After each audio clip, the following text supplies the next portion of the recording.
The Isle of Evrima's latest update is here, introducing Dilophosaurus, Herrerasaurus, and a lot more. So, let's just go ahead and give the overview of it.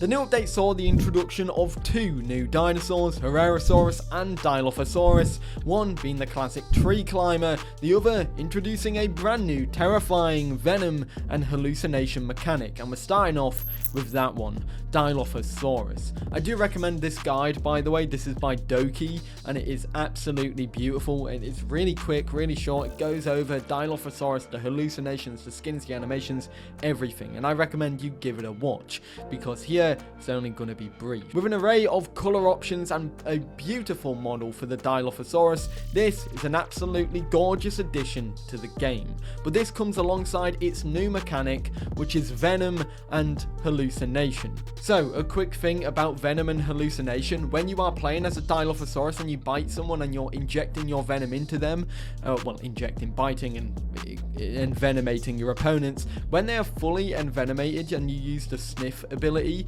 you can see them highlighted in purple, which means you can then start doing your hallucination ability as well, which is where you spawn in versions of you to attack the opponent, do calls and all that, and basically paranoid your opponents and just make them hallucinate. Very interesting, very cool. They see essentially little versions or other versions of you attacking them, and when they attack them and kill them, they fade out of reality, like, you know, Mr. Dilo, I don't feel so good. These do mimicking calls, have a visible model and all that. And another thing, when you are hallucinating or being envenomated, your vision drops drastically, so do bear that in mind. Our Triassic drop bear has arrived. Herrerasaurus is now in the game and playable.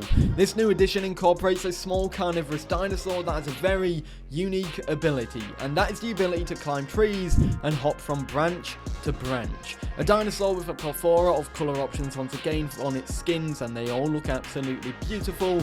This, I'm sure, is one that people will like. And we also have some tidbits and information regarding this dinosaur that have been gained or gathered by Islander, so a big shout out to him. So, when you are playing as Herrerasaurus, you can hold F on your Herrerasaurus to open out its little throat flap. Only Herrerasaurus can see it glowing, or the colour of the glow, and that colour indicates male and female, because males and females have a different glow compared to one another. When climbing as well, you hold right mouse button while walking to any surface to climb, and this doesn't require any stamina to do so. You then can jump to somewhere else, hold right mouse button and wait for the aimer to pop up. Wherever it's aiming when clicking space is where you will jump to. Additionally, the higher up you are when you fall down and pounce onto someone, the more damage you do to that person. So technically, if you want to try your luck at being an accurate drop bear, you have to do it from quite a high height if you want to inflict the most damage. Herrera can also dive and catch fish, and additionally you build your nests out of sticks as well. And now we're done with the dinosaurs, we're just going to go ahead and rattle through everything else, the additions, the enhancements and the bug fixes. So let's just get to it. So, the other abilities in this update are: added the ability to scent when crouched or resting. Dryosaurus now has directional attacks. New AI world spawner. Replay focus and hotkeys to adjust playback speed. Zoom function to replays has been added as well. New hipsy grab animation. Input release to digging to interrupt it early has also been added. They've added an additional effect for sting stage or for sanctuary bees. Added a warning pulse effect and sound for agitated sanctuary bees. Added wounded status as a status report and calculation for bite force. Added condition for pounced hit to check front and back of a big target. Giant wax palms have been added to gateway. A night vision brightness curve for all species separate from range has been added. New lunge swimming animations for Dinosuchus. New water sense effect for Dinosuchus, and they've added deflect animations for Omniraptor and Troodon when pouncing from the front and behind or behind of targets. So that's something that they actually mentioned in their last dev blog, and it's nice to see that's been added quite quickly. But that's all the other additions as well. Rattled through them very quickly. Now we can essentially just go into enhancements and bug fixes. The thing here is there's a lot of both of them, so I'm going to only go over some of them and put the full changelog on the screen while I rattle through it. So, enhancements, there's actually a lot here, as I've mentioned. So let's just dive right into it. Start off with the things that I'm going to list out. Obviously, the full changelog will be on the screen now, so if you want to pause it and read it, or listen and read, that's up to you. So, Carnotaurus now requires a run-up in order to charge. Ceratosaurus stability is increased when chuffing around corpses. Smoothing adjustments to animal head tracking. Smoothing adjustments to pounce, latch, translation, / rotation, and pouncer's camera. Adjusted ball carry position. Reduced dirt VFX amount when digging. Improved trying to rest from sliding. Adjusted Hypsilophodon and Stegosaurus footprint sizes. Enabled swallowing while latching. Removed schooling fish from the Gallimimus diet. Shortened Stegosaurus knockback duration. Migration zones now display immediately when scenting. Allowed corpses to update locational effects. Improved to large call actionations. Disabled chuffing while swimming. Hatchlings are now added to their parents group regardless of size limit. Updated friend list session finder. Made pounce and headbutt to ignore alt attacks. Weather sounds are now filtered when a player's camera is underwater. Increased Ceratosaurus scent range.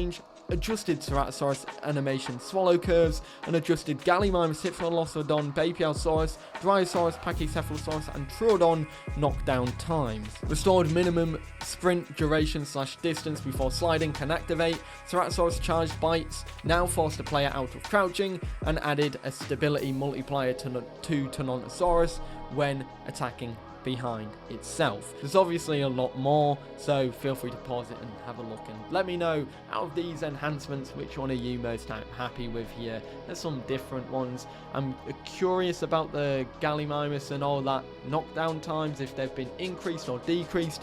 That's going to be an interesting thing to see or notice there.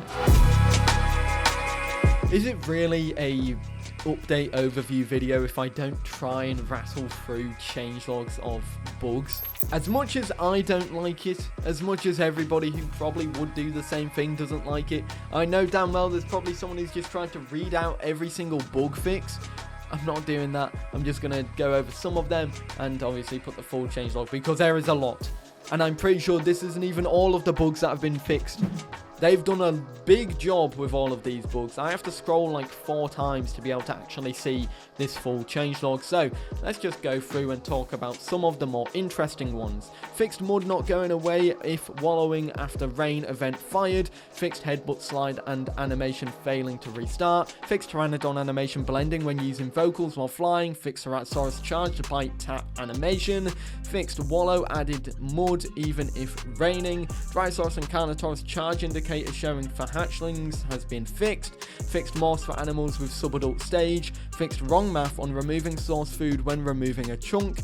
Fixed animal AI not spawning blood pool effects. Fixed corpse flies not despawning. Fixed head tracking facing forward when looking back. Fixed wallow hint showing on blood pools for herbivores. Fixed Bapialsaurus bouncing on water surfaces when out of stamina, which I'm glad is fixed because that is the most annoying thing in the world. Fixed Dinosuchus sprint footsteps sounds not playing sometimes, so no more stealthy Dinosuchus bugs. Fixed Hypsilophodon slide footsteps not spawning. Fixed Pteranodon being able to skim above ground, and fixed a latency issue causing the pounce start animation to repeat. Understandably, I'm pretty sure there's about 4 times the amount of bugs that I have just mentioned that have been fixed. The devs here have done an incredible job with fixing bugs, adding enhancements and additions. It's quite a big update. It's quite a monumental one, and I recommend you go and give it a check out if you are playing the Isle. But that is everything from this update to changelog, which is on the Isle's website. There's probably a lot more to it. I wanted to give the overview of what is done and what is out, mainly the dinosaurs, and I do recommend you check out these guides on the screen for the dinosaurs, because people have put a lot of hard work into them, and they're very good guides if you want to learn the dinosaurs in depth. Anyways guys, I hope you enjoyed. I'll see you all in the next one. Have a great day, and I hope you have a very happy holidays, by the way. My next video is on Christmas Day, so I don't know how many of you guys will be watching that one. So have a happy holidays, and yeah, hope you enjoyed. I'll see you all later.